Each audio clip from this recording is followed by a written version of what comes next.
What's going on, guys? So a couple of days ago I made a poll on Twitter and I basically said, should I watch my first ever YouTube match and upload my reaction or whatever and tell you guys what I would do differently and maybe tell a few funny stories along the way. Now this right here isn't my first ever YouTube match. It is, however, my first ever pay-per-view match, and the reason I'm showing this one instead of my first ever match is because my match that I was originally planning to show, I can't find it, first off, and second off, it was a tag team or a handicap match if I remember, and I basically got carried in the match. I was maybe in the ring for like a total of like a minute, and I didn't do much, besides get jobbed and sell or try to sell, and that would be pretty lame to show you guys that. So I figured, I do have some moments in this match. Nothing stands out, and by moments I mean they're all pretty shit, but anyways, if you guys hear background noise, first off, that's my cat, my kitten, who's pretty lit. I was in a league in 2K14 called Power Wrestling, and a lot of you older guys who are watching this probably know about Power, and you guys know that Power had a reputation, and that reputation was not good, to be quite frank, I guess. And the reason for that is because Power would kind of backtalk and call their shows the best, and they were really high of themselves, and that's good. If you're gonna run a show, fuck it, you might as well say your show's the best. Why not?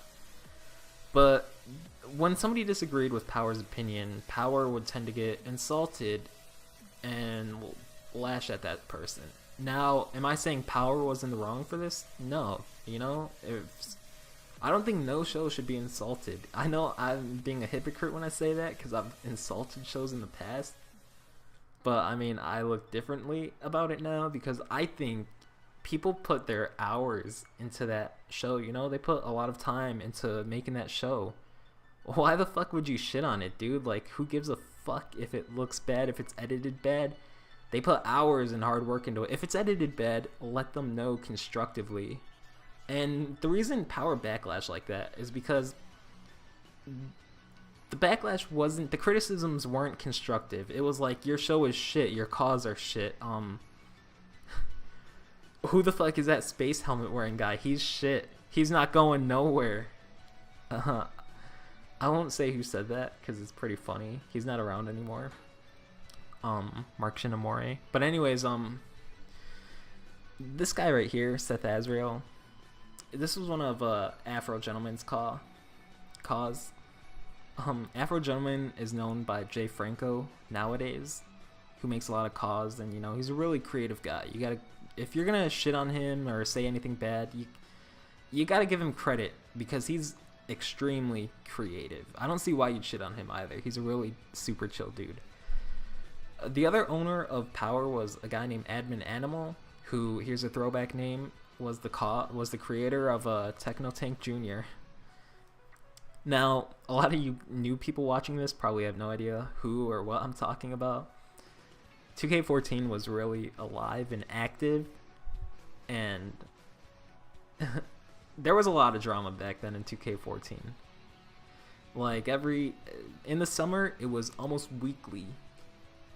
Us, like me, Brian, Darren, the usual gang, Logan, Rican, arguing with the role player divas, and the divas were like extremely role playing back then. Like, it never bothered me. I was just a dick and I loved to troll, and sometimes we were both wrong, both sides were at fault in the arguments, but looking back on it now, you get kind of nostalgic about it because you're like, shit, we may have hated each other back then, but at least it was alive and active, and everybody was like, deep down, we were all having fun. We weren't being fucking serious. It's CAW. Who gives a fuck?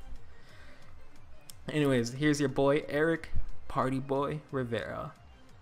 If you thought I was a Ziggler fanboy now, or if you thought, fuck, I am a Ziggler fanboy, but if you thought I was wearing like, if you thought I looked too similar now, back then, I would legit wear his logos. I have a shirt right now. I don't know if you see it from the nameplate covering it, but my shirt said sex with arrows pointing to it. So that's basically how my CAW looked back then in 14. I have Ziggler's Show Stolen logo on the back of my trunks and my elbow pad, because why the fuck not? It's really ridiculous. Anyways, I get in the ring here and I do the Rick Rude hip shake taunt. I should do it, but Admin Animal Techno Tank cut it off before I did it. And I always theorize that he cut that part out because he was like, I don't know if you guys knew him, but he was the type of guy where he'd be like, man, that's gay. That's some gay shit. Like, I don't know if he was homophobic or what, but shit like that would just be like, what? He would get offended by it. Now, that was basically my call, just, you know, trying to be sexy and shit. So, as you can see, right away, the match is starting off crazy. You got a drop kick. You got me hip shaking in the corner.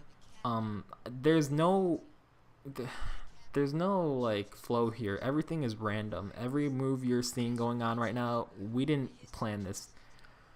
We didn't talk about this match at all. In fact, the guy with the space helmet, I'm the guy with the space helmet. The guy with the football helmet that's hitting me in the corner right now, his other CAW that's in the match just threw the guy in red. So that guy's got 2 CAWs in the match. And the reason for that is Power had a lack of guys. Now, the roster, when you saw that little, the roster may have looked like it was a lot of guys. And the match card is like filled to the brim with guys. And this pay-per-view was like an hour and 40 minutes long. But a lot of these guys were being played by guys like me or Afro or, you know, the people that ran Power. I would say almost 80% of these matches aren't being played by their original creators. And the reason for that is Power took in a lot of new guys. Like, you know, ironic to say because they took me in, but they took in a lot of new guys that just ended up sucking, quitting, and losing interest in CAW. So that meant that, you know, these guys had storylines in place. And nowadays we would just say, okay, fuck your storyline, you're cut, bye. But back then we continued on and we played as their cause. And I always thought it was ridiculous, I'm going to be honest. I was one of the people that, me, Brian, another guy named Bruce Kent, who went by some Japanese name back then, we always talked shit about it. Now, a lot of you people don't know that Power, you know, make it shit on, but Power did have a lot of people that are, you know, well known in CAW now. Joshua Phoenix was in Power. He won't tell you that though. Brian Amir was in Power with Logan Drew, Brian Young, Christopher Scarlett, me. So we all came from Power, you know. To say Power, you know, to say Power didn't add anything to CAW or whatever, obviously that's wrong because it added the greatness such as me. Self-promotion, there you go. Alright, I haven't talked much about this match and I'm sorry for that, but the reason for that is just because it's so hard to get into. If you're watching this, why are you watching? This match is garbage. We have a chair right now and he just tried to hit like 3 people with the chair and missed all of those shots, and it's just going nowhere. These moves are random. Like I said, we didn't talk about anything at all, and there was no communication. Back then, I was the type of guy where I was like, this move looks cool, let me put it on. So I'd be doing a Koji clutch one day, and then Shining Wizard the next. You know, random ass moves with no flow. Now,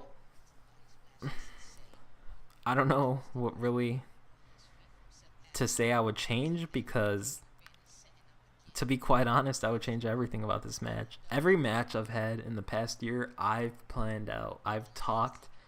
I've had help, obviously, with the people I'm facing, and we've made plans. But most of the matches I've planned out.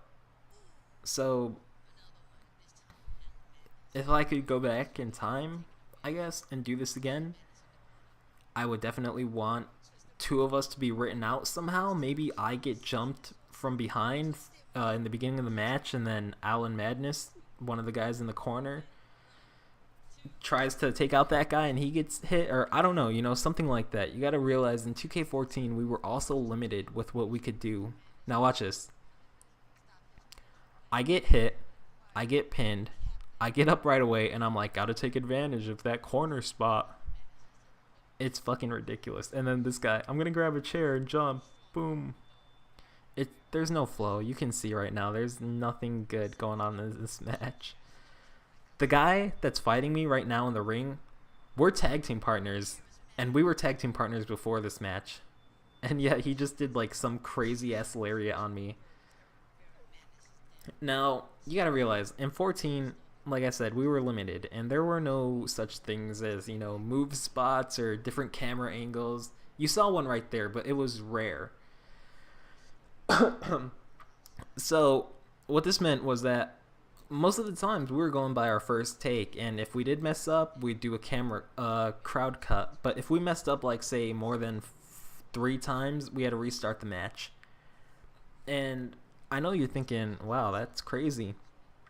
It's a lot harder now, though, because you got, like, move edits, or, well, a lot easier now, because you have, like, edits and different camera angles that you can utilize to your advantage. But back then, it was just, if you messed up too many times, you had to restart the whole match. Now, this is crazy right here. He throws Alan Madness at me, and I don't do shit. I just look at Alan Madness. I'm like, yeah, fuck this spot. I get hit with a chair for like the 4th time in a match, but yeah, I get up right away and I'm like, so what's going on, guys? And then right here, oh my god. I do a code breaker. My finisher, the party stopper. Out of nowhere. It's called the party stopper, by the way. Stop calling it fucking knees to face. Party stopper, it's not hard. Anyways, it's just ridiculous. I kind of cringe watching this. And then right here, you're thinking, oh man, this is going to be a crazy spot. Which it is, you know. I get superplexed onto the chairs. Was it overboard as fuck? Yes, I'm a new guy. Why would you do that to me, but not an established guy like Seth Azrael, the guy in the red? So story purposes were no... Actually, I don't even know why this match happened. I don't know who the fuck... I didn't know who the fuck these people were back then. But I'm out for the rest of the match, by the way. I won't get back up. Like, I truly believe I was glitched or something, because I'm not getting back up. Now, the match is close to finishing here, and you could see you got the guy in red just walking around outside doing God knows what. And then he picks up a sledgehammer. The, like, 20th weapon he's picked up in the match was... It's ridiculous. This match tried to be something it wasn't, and it tried to be like this crazy 5-star indie match, but it, as you can tell, it wasn't. So I don't know why he would do the testicular grab to that guy and then do his finisher to him instead of the other guy laying down the middle of the ring. Look at the chair. Look at the steps humping each other. Anyways, that's the end of the match. Was it good? No. Was it bad? Yes. What would I change? Hard to say. I change everything, because that match was honestly my worst. I have plenty of other bad matches in the beginning of my career, and even a couple from like a year ago, because, you know, we're all human. Fuck. If you guys want to see me watch other matches and react, and, you know, like a more recent match would be easier to talk about, because I wouldn't be so sidetracked talking about like power stuff, you know. I wanted to let you guys know, like, give a background about what the organization was about, and basically what, you know, a person inside Power's organization. It's so weird calling it organization, I know. Inside Power's league thought from, like, you know, different criticisms. Now, earlier I was talking about like Verdi and Inno shitting on like Power. And do I think that Power deserves it? I mean, no. Do I think Inno and Verdi deserve the shit Power gave them? No. I mean, I think it was all a big mistake. Anyways, before I go, this match right here between the Jay Franco and Techno Tank, the 2 owners of the league for the world title, funny. They were doing a Yu-Gi-Oh duel, to be quite frank. To be quite frank, the Tank. They were doing a Yu-Gi-Oh duel. And this match, this duel, went on for a good 20 minutes. I want to say a good 20 minutes. It wasn't good. it was just, it totally slowed down the progress of the show from what was supposed to be an otherwise good match that turned out horrible. This only made things worse when you watch that match, and then it's followed up by this. I was in a party, I think I already said that, but we were really shitting on this part of the show. It's unique. You gotta give it that. It's really unique. It's unique as hell, and nobody's done anything like this since. I would say the Pokemon battle comes close, and that was done a lot better. But this is still unique, and you know, I'll give props for the uniqueness, but I'm also gonna take away those props right away because this shit dragged on way too damn long. Like, they legit actually had a duel when someone should have just flipped over the table and punched one another, but whatever. Anyways, this video's already went on too long. I hope you guys liked it. I don't know what else to say really, but if you guys want to see me do some more shit, or you know, maybe even maybe even I could watch one of your matches, earlier matches or some shit, and like talk over it or something, just let me know. If I do this again, I have a match in mind, and I also have some funny stories to tell with that match, but I'll probably be able to talk a little more about the match because it'll be easier to focus since it's a one-on-one instead of a fatal four-way.